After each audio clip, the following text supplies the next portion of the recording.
Hello friends, welcome back to Riya's kitchen and lifestyle. আজকে চলে এসেছি একটি নতুন ভিডিও নিয়ে। আজকে ভিডিওটি হলো রান্নার ভিডিও। আজকে আমি তৈরি করতে চলেছি ডিমের টেবিল। তো চলো বন্ধুরা, কি করে তৈরি করছি দেখে নিই।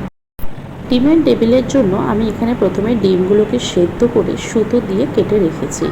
উপর দিয়ে নুন, গোলমরিচ আর অল্প একটু লঙ্কা গুঁড়ো ছড়িয়ে রেখেছি। এছাড়া এখানে একটি আলুর পুর তৈরি করে নিয়েছি। এই আলুর পুরটি তৈরি করতে একটু অল্প চিকেন, পেঁয়াজ কুচি, রসুন কুচি, লঙ্কা কুচি, আদা একটু অল্প, এছাড়া নানান রকম গুঁড়ো মশলা, ধনে গুঁড়ো, জিরে গুঁড়ো দিয়ে এই আলুর পুরটি তৈরি করে রেখেছি। আর এখানে আমার লাগবে দুটো ডিমের গোলা আর ব্রেড ক্রাম্বস বা নেড়ো গুঁড়ো।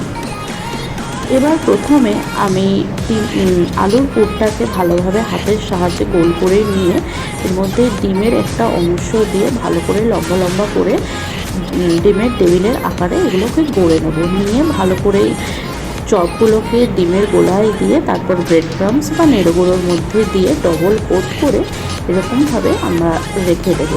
এইগুলো তোমরা তৈরি করে ফ্রিজের মধ্যেও রেখে দিতে পারো 2-3 দিনের জন্য। তো এরপর আমি এক এক করে গড়ে নিয়েছি। এরপর আমি কড়াইতে সাদা তেল গরম করতে বসিয়ে দিয়েছি। তেলটা যখন ভালোভাবে গরম হয়ে যাবে তখন আঁচটাকে সিম করে একদম একটা একটা করে ডিমের টেবিলগুলো দিয়ে আস্তে আস্তে অল্প আঁচে ভেজে নেবে। এই ডিমের টেবিল রান্নাটি তোমরা এখন সামনেই পুজো আসছে, এছাড়া বাড়িতে যখনই আত্মীয় স্বজনরা আসবে তোমরা এই রান্নাটি চটপট করে নিতে পারো। রান্নাটা করতে বেশিক্ষণ সময়ও লাগবে না। ভিডিওটি কেমন লাগলো অবশ্যই আমাকে কমেন্ট করে জানাবে। আর এই রান্নাটা তোমরা অবশ্যই রান্না করে জানিও তোমাদের কীরকম লাগলো খেতে। আমার এখানে রেডি হয়ে গেছে ডিমের টেবিল। উপর দিয়ে অল্প একটু বিট নুন আর চাট মশলা দিয়ে স্যালাড আর রাইয়ের সহযোগে তোমরা পরিবেশন করতে পারো।